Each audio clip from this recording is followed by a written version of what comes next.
videos. Yeah, yeah. Okay, cool. Okay, so let's get started. Welcome everybody. Welcome to all the audience who have joined us live Friday evening, and a warm welcome to all the stalwarts who have joined us here, Raj Kumar and Jairaj. Thanks for taking out time and joining us here. So I'm the host. My name is Prasad Bhatake. I co-founded UG Designs with Samir. Samir is here, and I head the design practice as well as the operations. So today's topic, connected experiences. So we have been hearing about going beyond the realm of the phones, but the home appliances getting connected to the internet, and the cars, and talking to devices and stuff like that, and operating all the world around us. So we are going to dive deep with all these three folks here, telling us their perspective on what really means connected experience, and more important, what does it mean for the economy and the value that design would bring in. So let me start with introducing Jairaj Ugarkar. He's the AVP for Industrial IoT and Analytics. So you can now kind of gauge the kind of content that we are going to hear in the next 1 hour. And he's working for Hitachi. Prior to Hitachi, he was with iGates and Amdocs and AT&T and Infosys. So again, a pretty varied experiences there. I think R&D is in his blood, because I had a chance to look at his profile, and from telecommunications to being a system architect to being into big data to sensors to embedded technology, RFID and whatnot. I also read something called a smart grid, and I'll see if that something has to do with what we're going to talk today. And then our second guest, Raj Kumar Palanivel. He heads the UX design at Honeywell. Currently, he's in his mornings, 8:30 a.m. Minneapolis. So Raj, thanks for taking that extra efforts to join us this morning. He's architect at heart. He started in 2014. That's where I met him in Honeywell. And he was one of the key members to set up the design team there, mentoring, coaching, the standards, the patterns, best practices, creative direction for a company which was mostly led by technologists. And then today we see that there's a sea change in which the Honeywell looks at the experiences. So looking forward to hearing from Raj as well. And then Samir Chabuswar, founder and CEO of Huge Designs. He's a person who is into continuously looking at what does it mean for man and rather the humans and the machine. Human ergonomics, human productivity, psychology, and its play with industry and the industrial engineering and equipments and so on and so forth. So he's especially known for setting up UX teams, and had been into varied experiences of 25 plus different industries. So amazing mix of three people coming in from three different perspectives, and let's get the yarn from them and then see what does connected design really mean for all of us here. I would urge people, they can start using the chat window for in case you have any questions for any particular person. So you can always say, hey, I have a question for Raj, and then go ahead and type it. Now, I have a series of questions that I would kind of want to orchestrate, but if that question is kind of relevant, I'll pick it up and ask our stalwarts here. Yeah. So yeah, let's get started. So my very first question, and it's an open question for all three of you. Of baseline, what does this whole connected experience really means to you? You've seen it in the last 4-5 years when it was a buzzword. You have started seeing traction right now, very practical traction. Please throw us some light. So yeah, let's start with Jairaj here. What do you think, Jairaj? Yeah, thanks. Thanks, Prasad, for having me. It's a pleasure to be here. First of all, am I audible? I just want to make sure that, right? Okay. So connected experience to me, I mean, it started with the Internet of Things, where we started talking about connecting with physical things around us, right? Whether it was a machine, which is what we started with. We started putting a lot of sensors in it, and then it moved on to other services like Uber started using it, and you can track where your Uber car is. So more and more, it's becoming that the connected experience is all about about connecting with things around us and interacting with them, engaging with them, those kinds of things.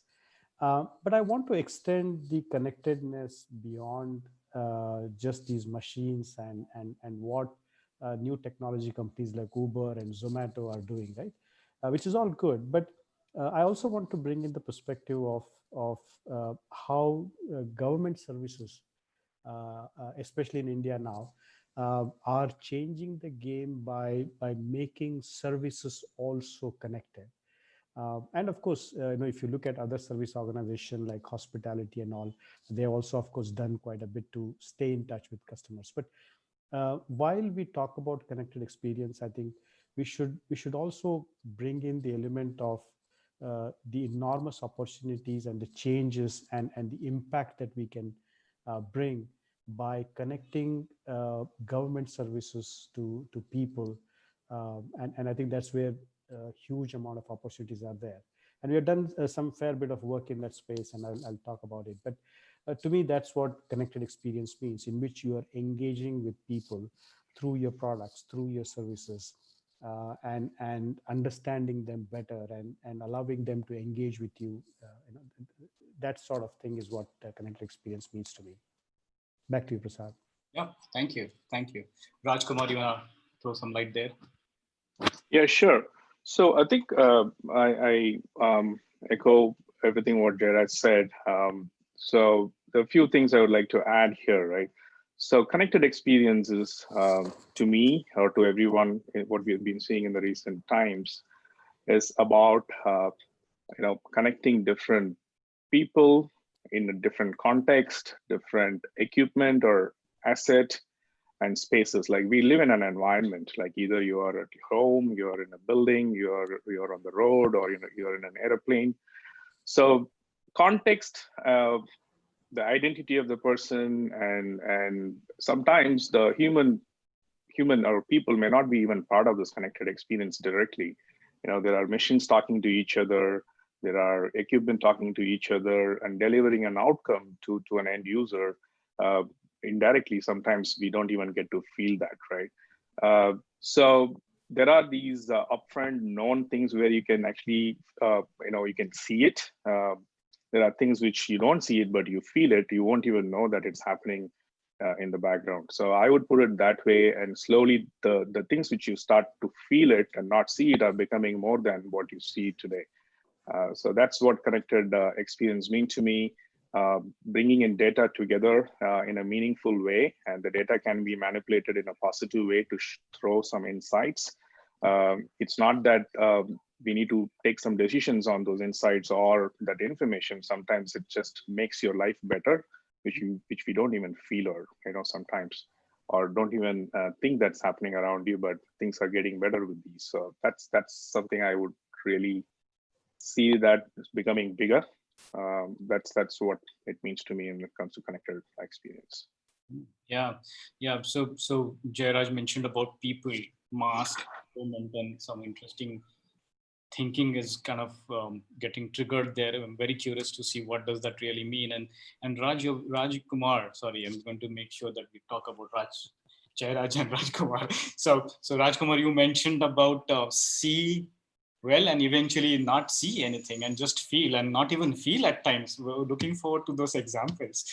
So Samir, what are your thoughts of what does this really mean, connected experiences? So, agree to both the panelists so far.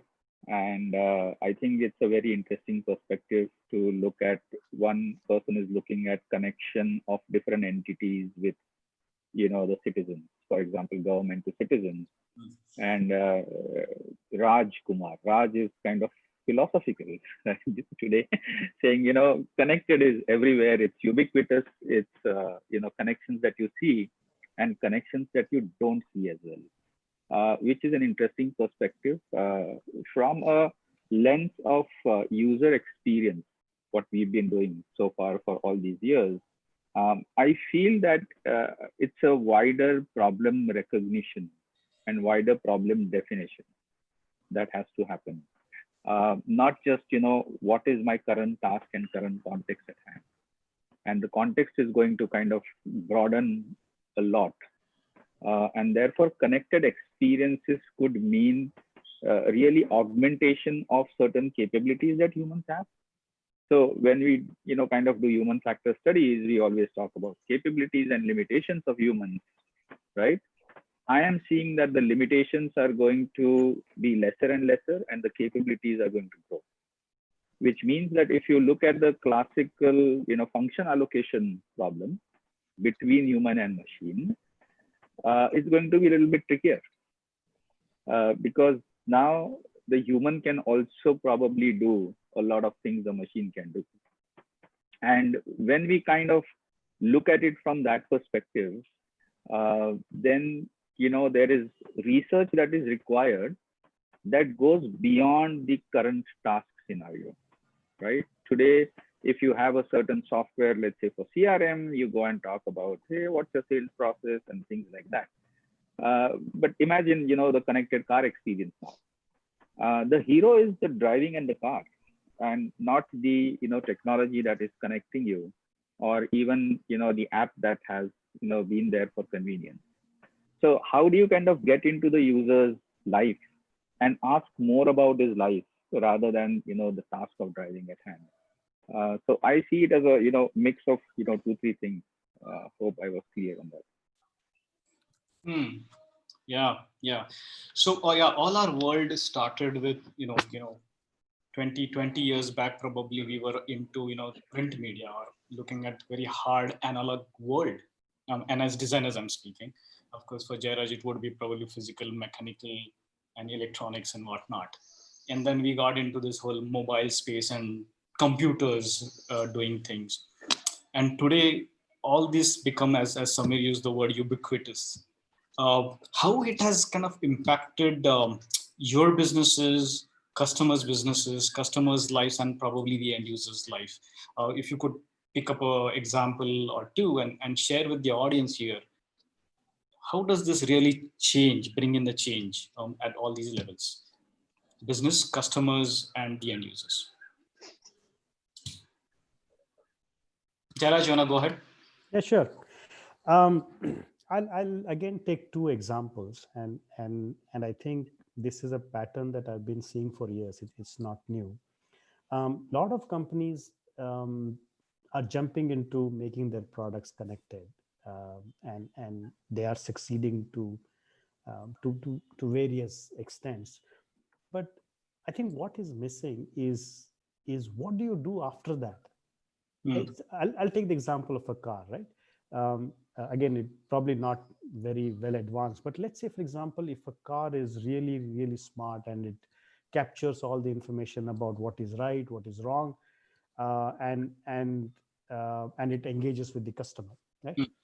But if the manufacturer is not ready to also act on that information, and it's not that easy because if you look at the manufacturing aspects of a car, they are not geared towards this kind of activity. They're geared towards building the car. They're geared towards making the car smarter and technology and all of that. But all of a sudden, there is a new dimension now in which hundreds and thousands of cars are sending you information.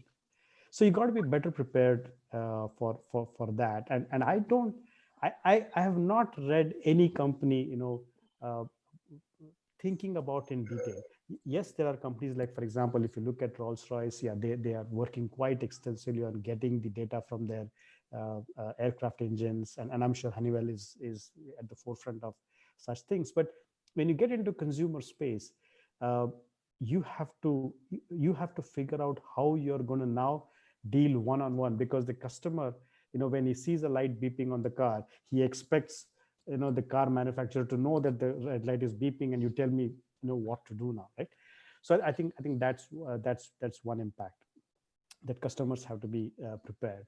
But again, going back to the government example, and the reason I'm trying to bring that in, because this is an area that we don't really talk as much when it comes to user experience. But if you look at the Andhra Pradesh real-time governance work that we've been doing at Hitachi, wherein, I mean, you've heard of smart cities, but this is really a smart state kind of thing, wherein the government is really, really keen to ensure that the sustainability goals of that's set by UN are met by them. And by collecting a lot of data, and behind the scenes there's lots of complex algorithms running, sensors are there, cameras are there, and all of that is coming in to do a variety of things. And I'll take you at least one or two examples. So one is that by collecting a lot of information about weather and other aspects, they're able to tell the farmer what to sow.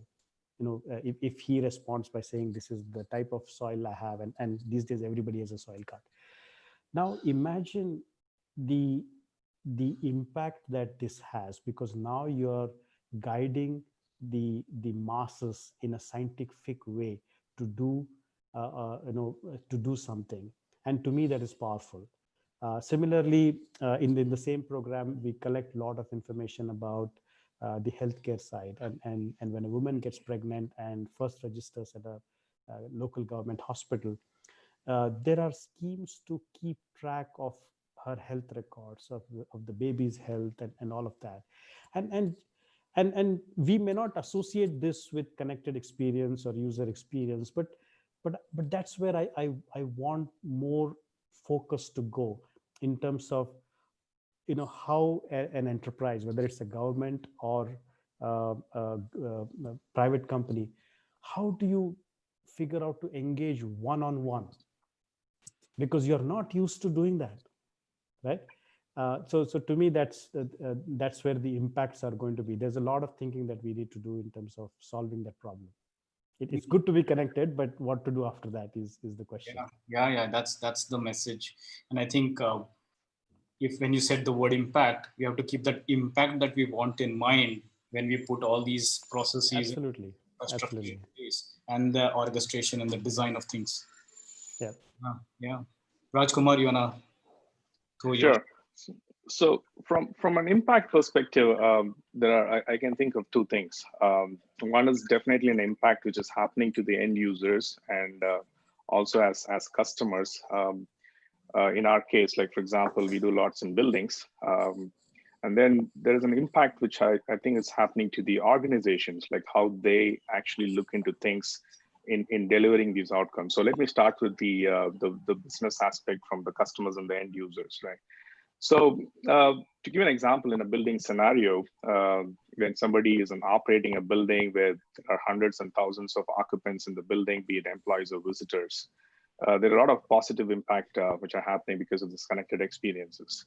You can delight the employees and visitors by having memorable experiences which we can provide through connected experiences. For example, I think Prasad, you asked for an example, like, so when we connect things like people, identity, when you connect people with equipment and space, primarily, like, you're collecting data and you're collecting identity to some extent with all the privacy protection, of course.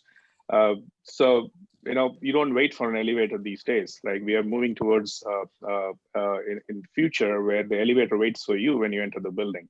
And the parking garage knows who you are, and it opens the gate for you.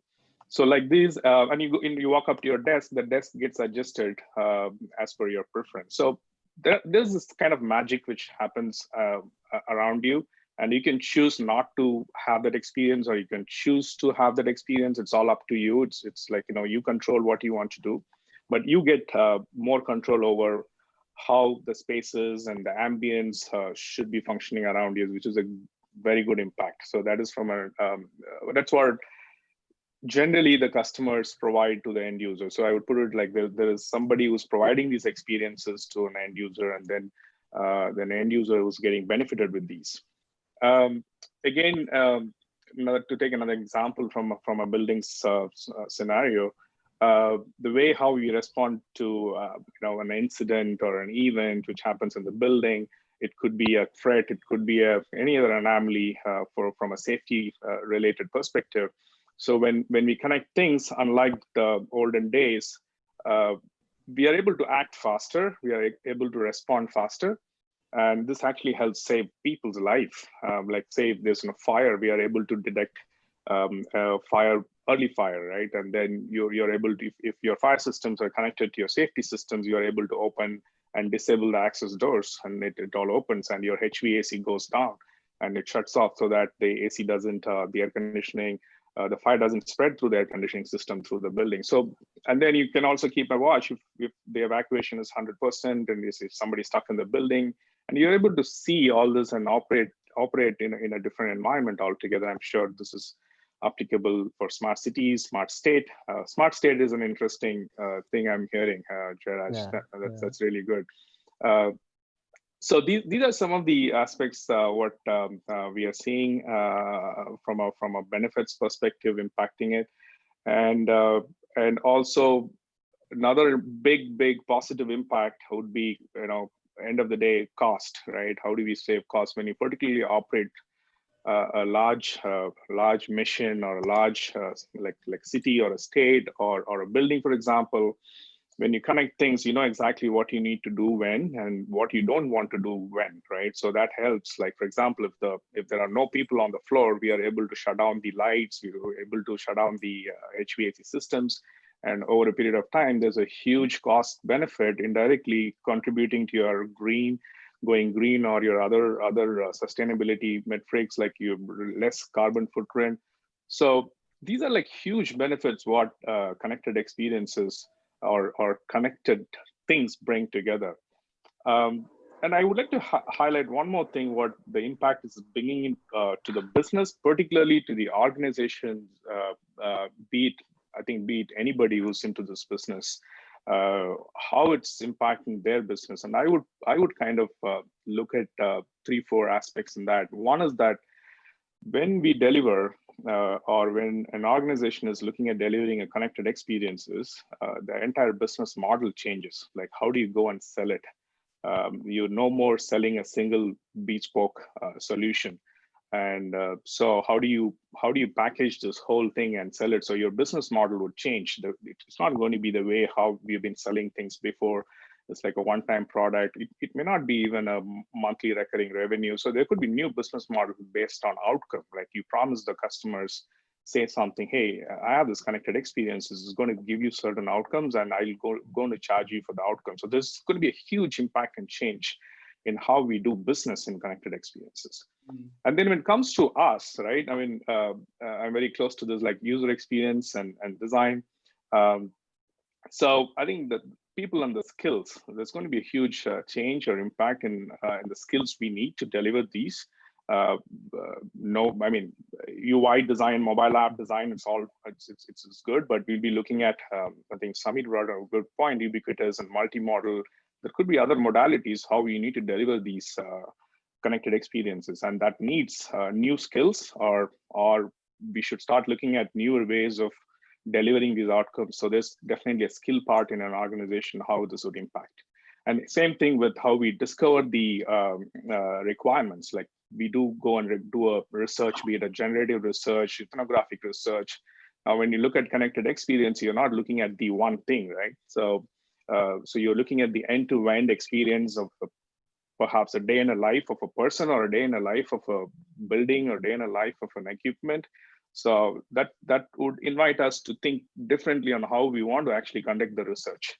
And then you start to design, as I said, UI, mobile app. Is there anything else? Can you go beyond that? I know voice and gestures have been there for a few years, and I'm clearly seeing that some of these might soon disappear. So we will start designing true experiences and without any touch points, right? So that's going to be our design process, which should have a huge impact. And then the way we develop, we need to learn fast. You can't wait too long to go and see these changes. So we need to like have that agile mindset to deploy, do a quick proof of concept and deploy, see how it works, and learn fast rather failing fast. And so that would bring in different changes on how we actually deliver. And the last thing I would say, a big business change I would say is that I think this is already happening. Like when you particularly do a connected experience, the impact is that you can't do this alone. you need to bring along your partners who are already in the market, and they are each some of them are good in their own industry and their own domain. We can't invent everything and to go connected. So you need to bring your partners from where they stand and go together. So that's the big change what I can see happening, like taking your partners along to your customers and then delivering a unique experience. So just to summarize this, I would see from a business users perspective, there's a lot of positive impact, be it keeping the users happy, reduce cost, optimize your asset and spaces. And from a business aspect, that's more of internal organization, your people skills, the way we design the modalities, and all of them are going to have a huge impact. Yeah, so I think in a span of about for the last 10 minutes, it almost sounded like a sci-fi movie, because I was kind of visualizing those, and yeah, the sense is that, yeah, we are not talking about, design and tangible things. Everything is happening in a way that you have to still design. And I've got some questions as you guys spoke, and I'll probably refrain. I'll come to those questions in a bit. But based on what you guys said, I have a question for Samir. And since he is extremely passionate about the assembly lines of things, or the industrial engineering and the ergonomics and the human machine traction, Samir, if someone has to put all these things together, right? There are creative minds, there are business minds, and then there are these engineering minds, and then there are users of, and we're talking about larger user sets at different points of time and systems. Talk to us, what does this really mean for us to orchestrate it? Again, for probably the designers, the business owners, maybe we are talking about creators or the builders or the developers here. What are your thoughts? How are you going to orient us towards that? See, one thing is definitely for sure that when we are looking at connected experiences, the systems and subsystems that you're designing for are going to be larger and larger. The considerations for design, as well as of use and of business models, are going to be at a much larger scale than what you've ever seen. So today, if you have to think about risk management in a particular app only, because that app interacts with certain tasks and certain things or functions and departments, now because of connected, you have to go beyond, which means that risk management, risk considerations are much higher. It may sound very simple, the example that Raj gave about, you put some connectors or some sensors in an AC, and then you can save on a lot of things. But imagine the kind of consideration, design thinking that has gone beyond that. I mean, I can't say, but there could be a corner case or some case where, because of this certain, valve getting shut, there could be some other effect which would cause a massive, risk management incident.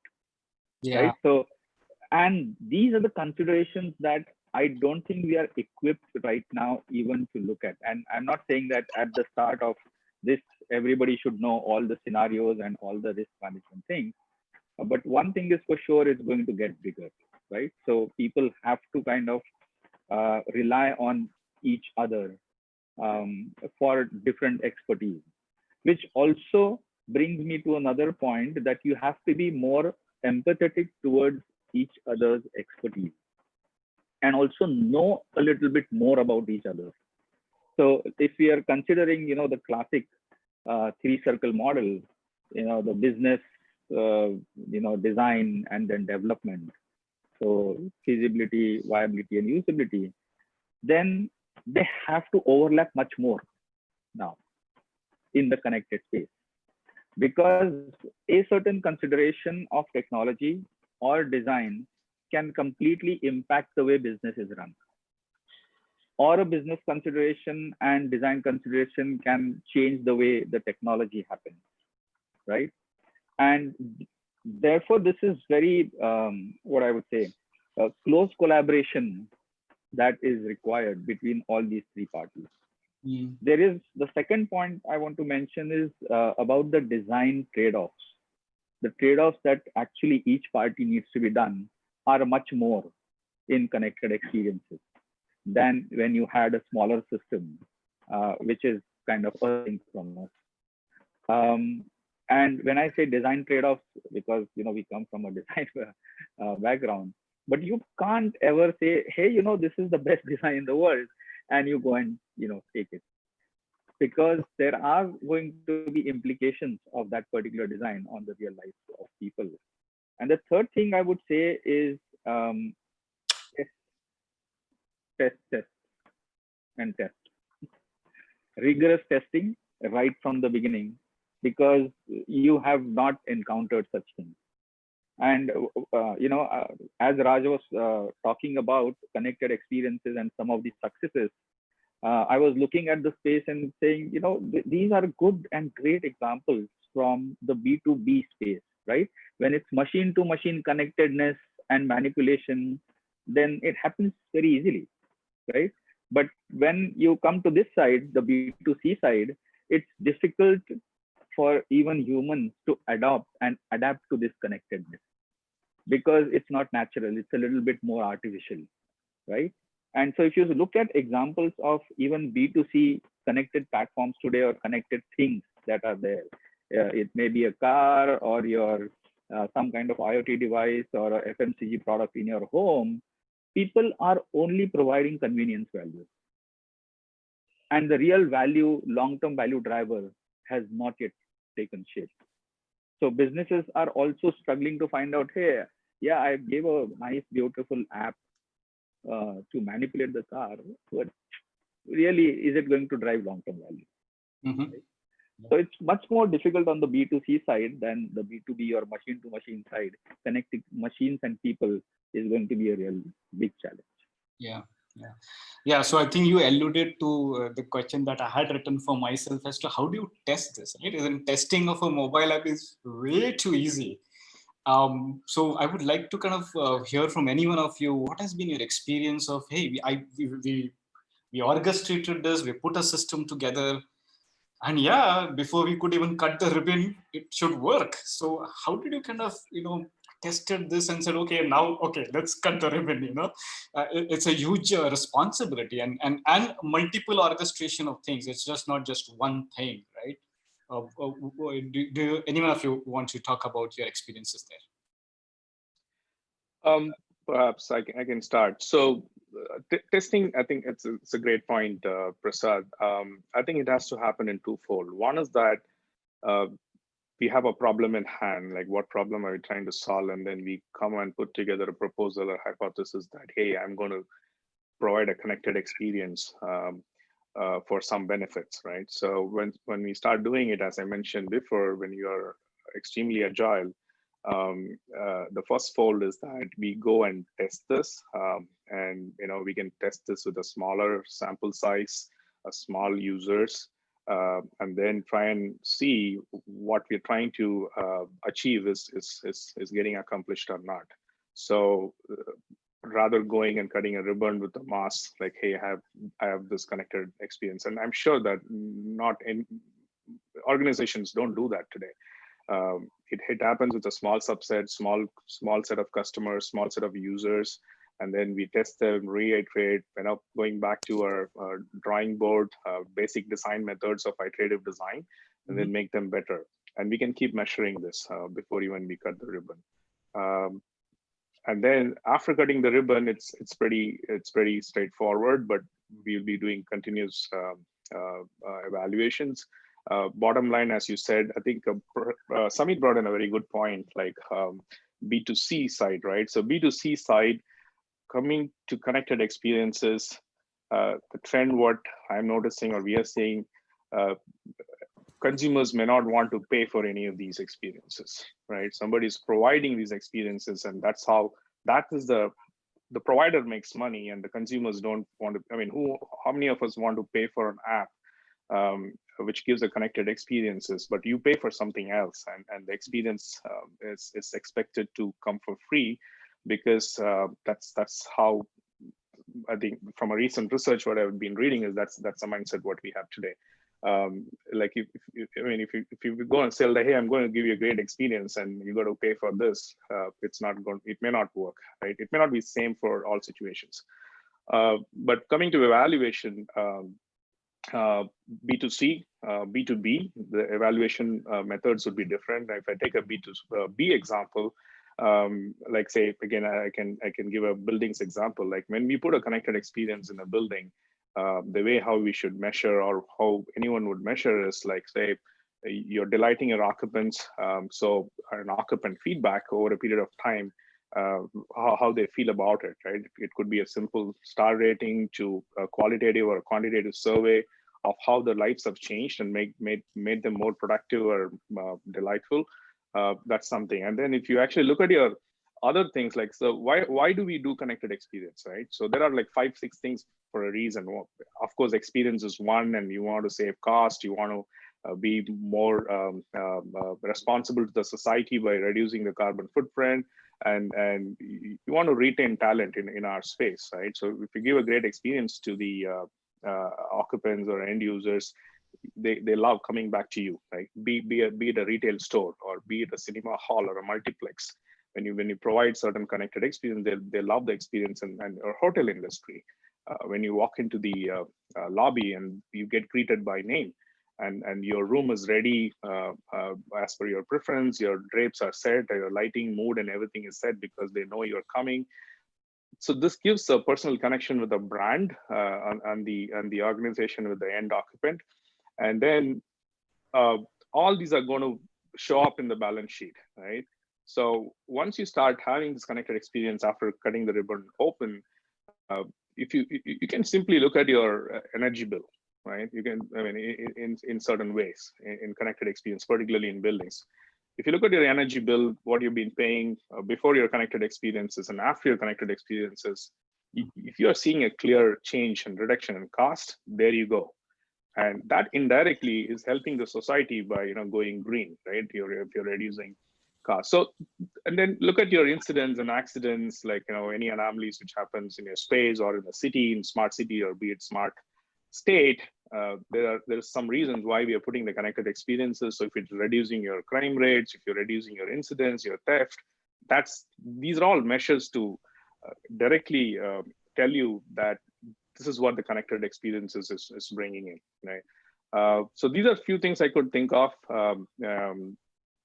how we evaluate connected experiences.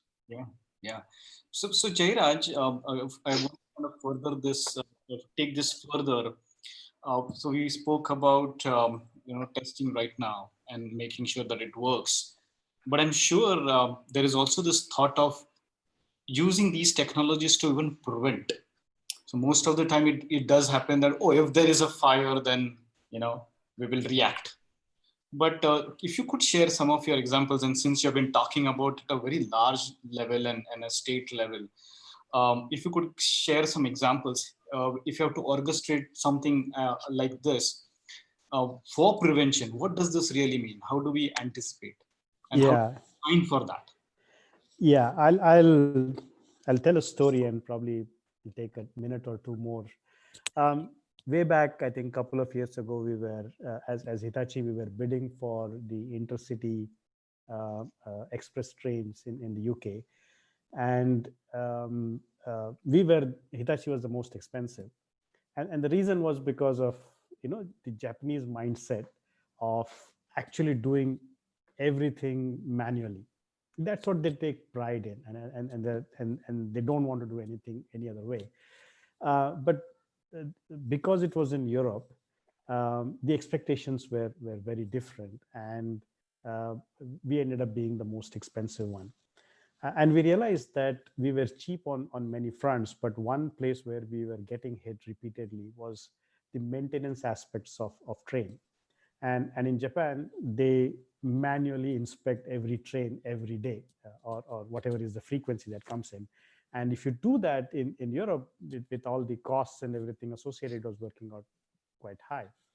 So that's when we started looking at, okay, fine, we need to do something about this because we're repeatedly losing deals. So we said, okay, let's start I mean, the train already had lots and lots of sensors, but all of that data was within the train, and not many times it was used.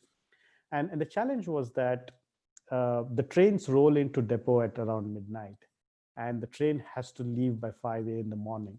So you have about just 5 hours to determine what is wrong and fix it if required, and let the train roll out. Because if the train doesn't roll out at 5 a.m., you have to pay 25,000 pounds of a penalty every day. So the lot of effort was spent in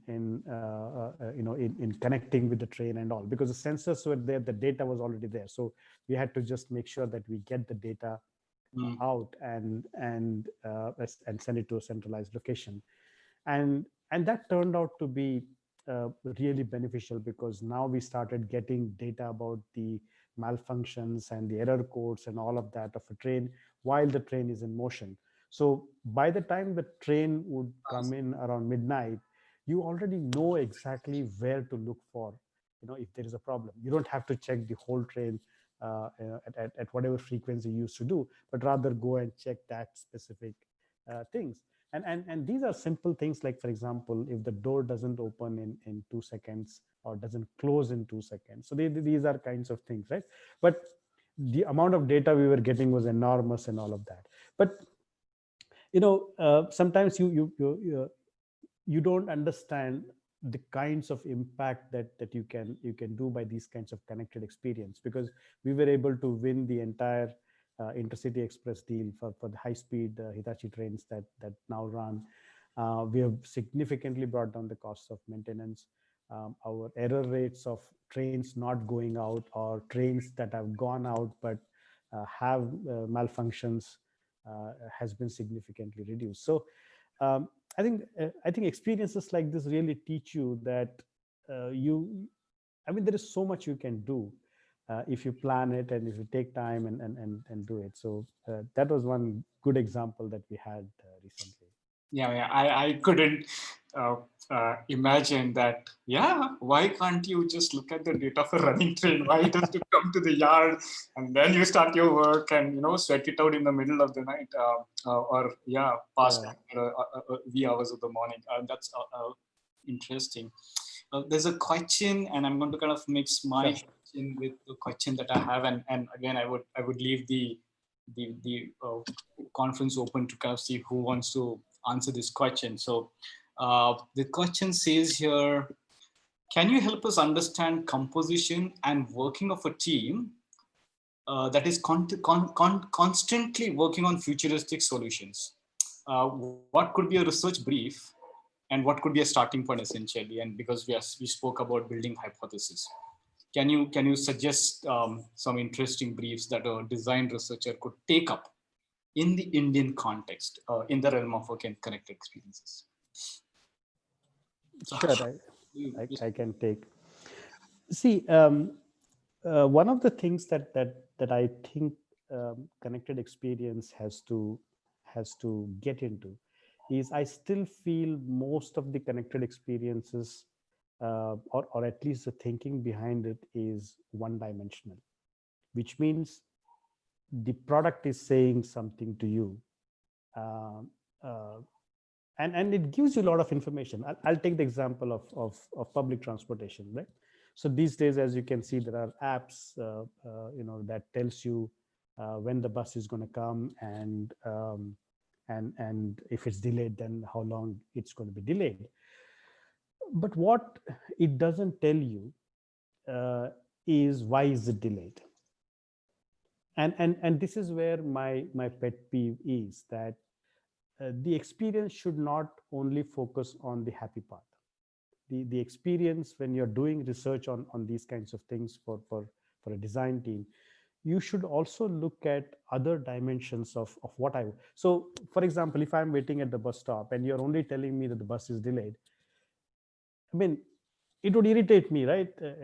Especially now with so much of expectation, it would irritate me. But if you can tell me that, okay, because there is a traffic jam, then I can do something.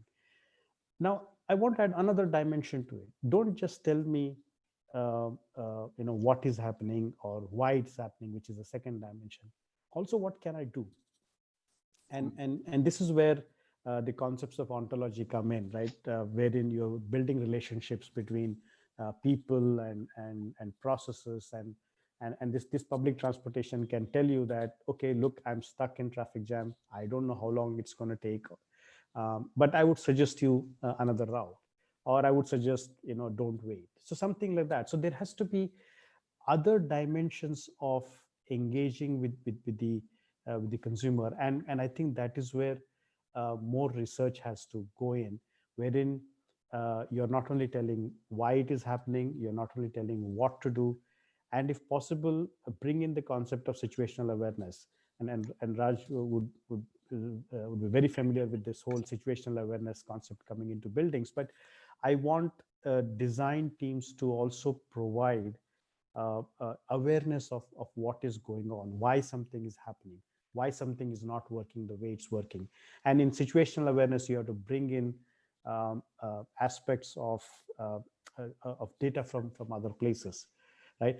So let me take the example of, let's say there's a fire that happens in a building. If the sensor goes off and says there's a fire, then yeah, it's good. You get to know. But what I would really like to know is how many people are trapped, right? And these days there are cameras to determine how many people are there, or now we are working on LiDAR technology to figure out, people count and people flow and all of that. But design has to focus on multiple dimensions of engaging the customer. Don't make it one dimensional, especially if you're doing research now and thinking what the future would be. Don't think only from one way, that I'm sharing something with you as a product, but also engage them further. That would be my topic for research going forward. Yeah. So my next question, since we are all creative, most of the audience here is coming from a creative design thinking, creative minds. Question to Samir, what kind of mindset do I need to have in order to get into this realm? Because here's nothing that I'm drawing and creating, which is always the perceived thing about design. Design would be something that I can see, and as Raj said, everything is going to be just vanish off. What is that?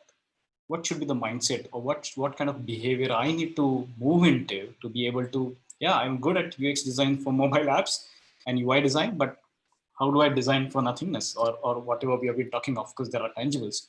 Samir, if you could throw some light, how do I transition? Sure, and some in some parts, Jairaj actually alluded to that, saying you look at multi-dimensional things to engage customers, not just engagement, but for everything that you're doing. So heightened awareness of what your surroundings are. That's what situational awareness is. And I'll give you an example.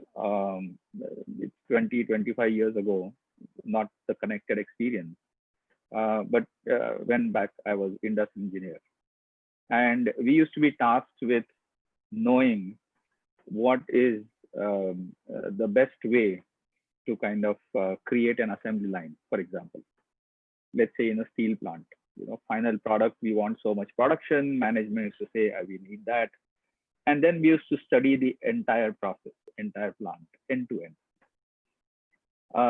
But while studying the process, we did not restrict ourselves only to what is happening on the machines, right? We also were very aware of what is happening in terms of material handling, inventory management, the workers' compensation, their health, the management policies, and so on and so forth. And we looked at it from a very holistic perspective to solve that problem, because all the factors that are going to contribute towards lessening that production is what we were tasked with as a designer, as an industrial engineer. And not just looking at, hey, these are 5 steps in a process and I eliminate 3 steps, so now your process is efficient. That's never going to happen if the worker doesn't have a good incentive scheme. He's still going to take the same amount of time for the 2 steps that you're recommending. right? So we definitely have to work on that as well. Go back and talk to the management about this and all of that. So I'm saying that it has to be very holistic. And yes, today we don't have the kind of skill set or the awareness in our mind because everything has been chopped off and become very siloed, right? You do your digital experiences, and I'll do my physical experiences, and then I'll do space design and so on and so forth. And then businesses also say, hey, these are my business processes. And typically, nothing against MBAs, but this has come from the MBA thinking of uh, MBO, right? Management by objective. So I break it down into smaller parts and try to manage things. When it is kind of getting back again, I think it will get a larger system clubbed into one, and therefore designers will need to understand many more aspects within certain purview and look at them. Things maybe they cannot understand, for example, if it's very intricate technology, right? But note down that there is some problem and then refer that to somebody who's an expert instead of saying, hey, this is nothing to do with me. So that's what I would say to kind of, expand the horizon essentially. Rajkumar, you want to throw some light? Because I'm sure you have seen this probably up close when a typical UI designer, I'm stressing on this point because most of our audience are in that realm right now, and very Exactly. we would be getting into systems and services and all this ubiquitousness. So Raj, you have seen this very up close, this challenge. Throw some light. Yep. What were the challenges, and how did you? What was the direction that you gave? So absolutely. So as I mentioned before, like in connected experiences, I want like kind of alert or give a jerk to the user experience designers, UI designers out there. We need to think beyond UI design or mobile app designs. They are here to stay, and we may not know what's tomorrow when it will disappear. The lesser the better. The more simple is better. So I would say, some of the points what Samir brought in, you need to think beyond. Right, we are designing true experiences, and that could be anything, and it's not necessarily doing a tactical touch point or design. So there's more and more value in delivering an experience in the connected world than actually, hey, this is what you're going to get in terms of an UI. Even like all of these new things, like say augmented reality, virtual reality, mixed reality, it kind of taking off. It was taking off a few years ago. It was a buzzword, and it has not stabilized. And you might see that curve going down, and something else is going to take over that, right? So I would suggest two things to user experience designers or UI designers. One is, we have something in hand today, right? For connected experiences, you like it or not, you need data, right? Some of them are available today, right? You look around and see what is available today, be it a location, be it like somebody's identity because you know them, their preferences, or some equipment data, or the trains are providing some data, aeroplanes are providing some data. So we know that these data, they're available today, right? You can do something with it. I'm not saying we should go backwards, but you have something around available, right? So, and look at what problems are you trying to solve, right? End of the day, whatever we do, if you solve the right problem, you're the winner. So if you look at what problems you want to solve, and then look at what we have today as an available data, you can come up with a meaningful solution, right? And that solution will go beyond UI, will go beyond app, will go beyond AR, augmented reality, and so on. So that can be our daily job for the next, I would say, few months or a year or two. But then on the other hand, just forget about all this data and start thinking about those true experiences of solving true problem. I think there was an interesting question online that what can be the interesting brief to solve from an Indian context, right? So forget the data, forget the devices, forget what's there out there, 5G, 4G, whatever that is, like just park everything for a moment and think of solving a true problem. That would challenge the technologists around the world to come and invent something new, right? Which may be something else, which is not artificial intelligence, which is not I think we are talking about quantum computing, right? So quantum computing is going to be a big wave in a few years, and so to work other way, like we throw a problem like these concept cars, right, which are sitting in the shelves for some years, but many things what we have today are a byproduct or a result of what somebody put as a concept car 10 years, 15 years, 20 years ago. So as we keep doing these tactical things, with what we have today, we should also keep thinking of the future, and that would challenge the technologies around the world, the engineering community around the world to come and invent something new, a new technology, which we may not be knowing today. So that's how I would put it, to tackle both short term and long term, and develop new skills. Think of new and set your own skills. Like this is another skill. I invented a skill in UX, right? We don't know what that is. Yeah, yeah. So some good. I'm going to do some time check here and probably urge if we could probably extend it by some more minutes, because I have a few questions. I have an interesting question that has come in as well, and and this is something that I read yesterday as well, and this is in line with the whole lockdown that we have been, all states have been processing. And I heard somewhere that there was some mathematical algorithm that was played out and which predicted what could be the outcome, and actually it failed. I'm not sure if, and maybe Jairaj, if you would have read it, or if you have any, light to throw on it. Why did that happen? How did that happen? And then do you think our government could have done things differently? Of course, it's controversial, but any creative, different perspective would just make us all audience think about that. Yeah, the thinking part really matters, and it's not about questioning essentially. Yeah, I mean, definitely in a situation like this, I think it's extremely difficult to predict, and I hats off to those who try, because um, uh, if we all worry about failure, then we will not try at all, because there's no data, there's no precedent. So I'm not sure that anybody would be able to get it right. But having said that, I would still admire that the government is doing a lot. I mean, especially if you look at around Bangalore here, I'm very grateful to the municipality. I mean, typically when you talk about municipality, you don't really have good things to say, but their work has been phenomenal. Just about everything else, police and all.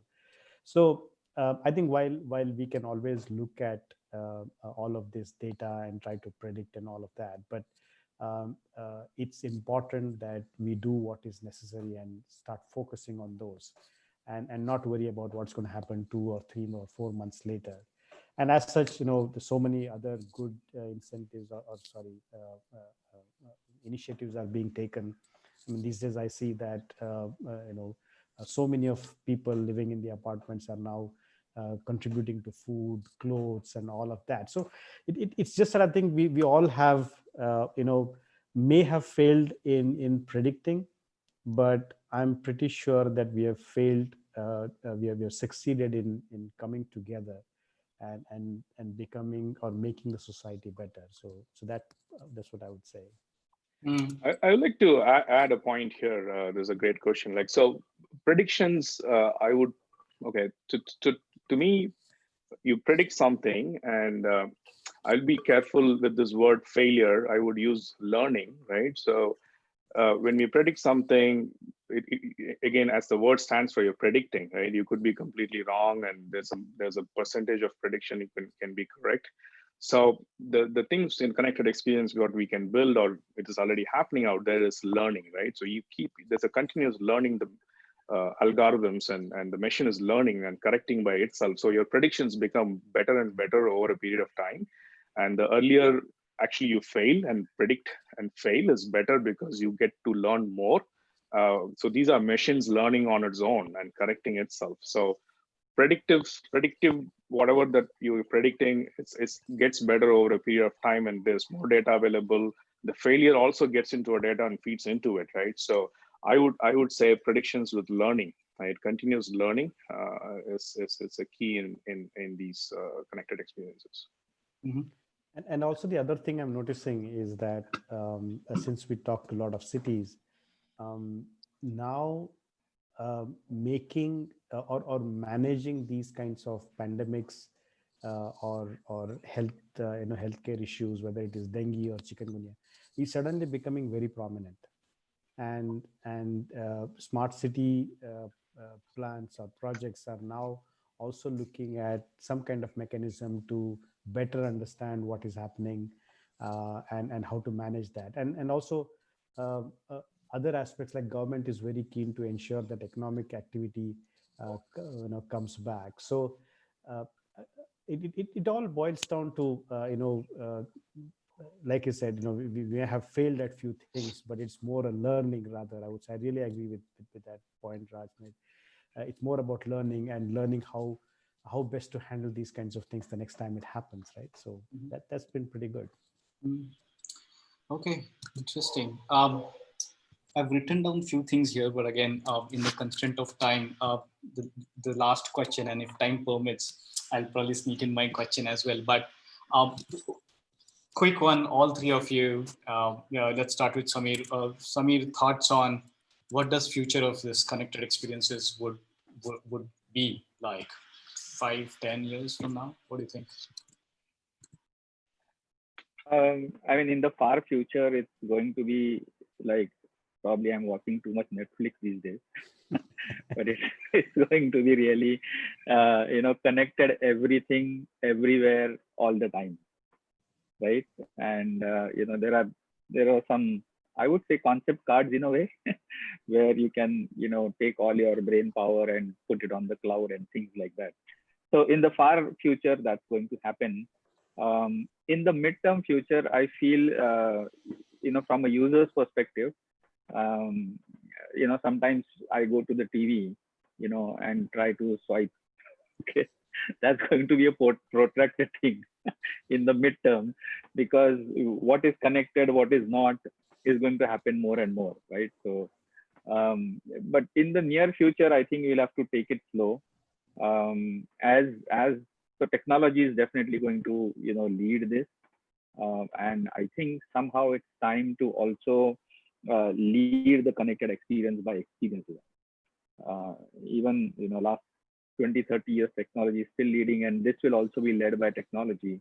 But again, when the technology and the machine learning comes to a particular platform, it will plateau off. And then I feel that from a consideration perspective, right? Today we are thinking about human-centered design, because 30, 40 years there were certain machines, mechanical machines, that had much more power than what the human has.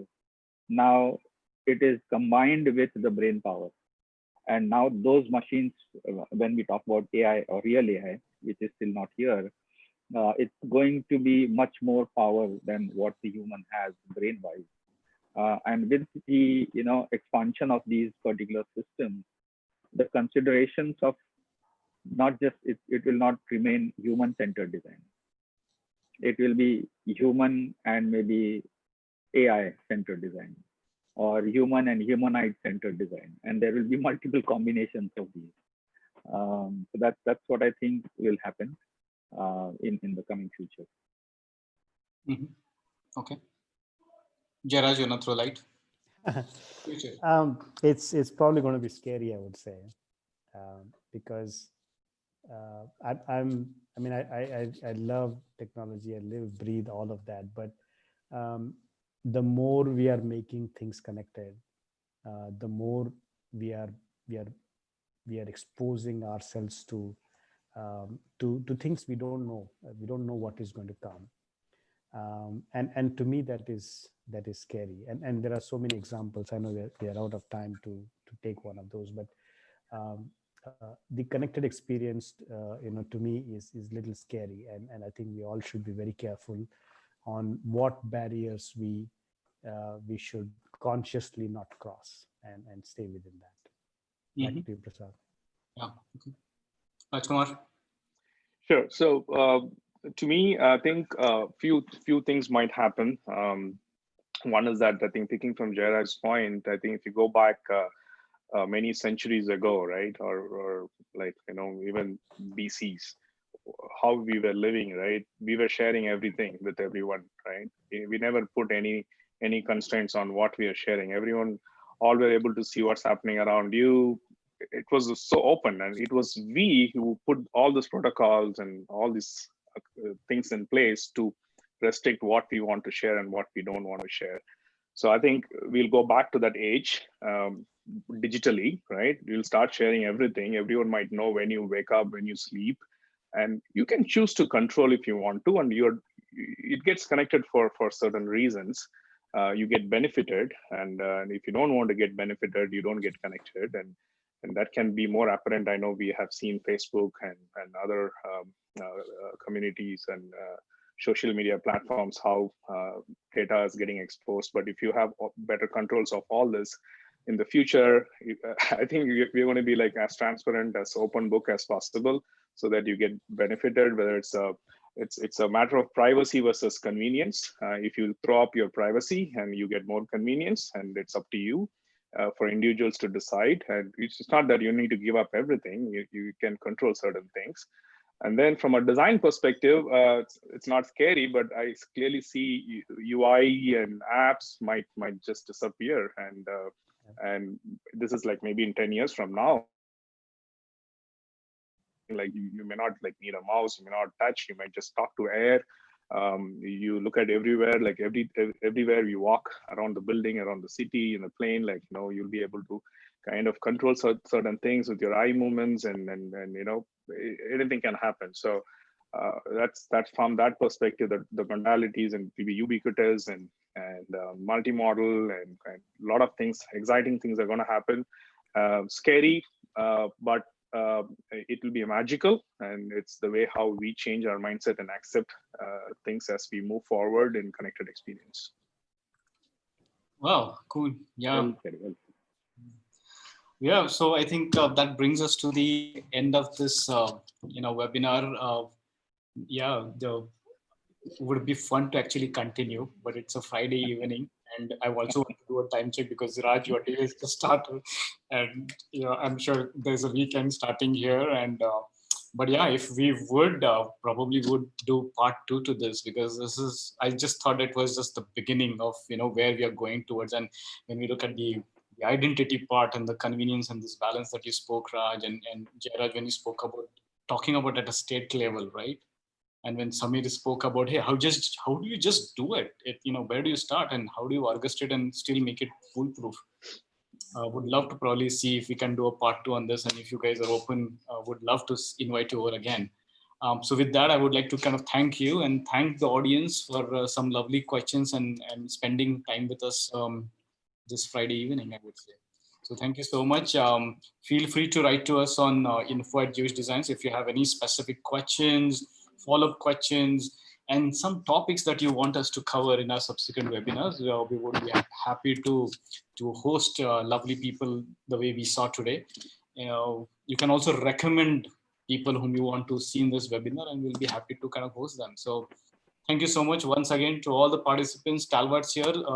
It was a lovely evening. I learned a lot. Thank you so much. Thank you. Thank you so much. Happy Friday, and have a great weekend, everyone. Thank you. Right. You guys too. Bye. Bye. Jairaj, thank you so much. Yeah, bye. Thank you.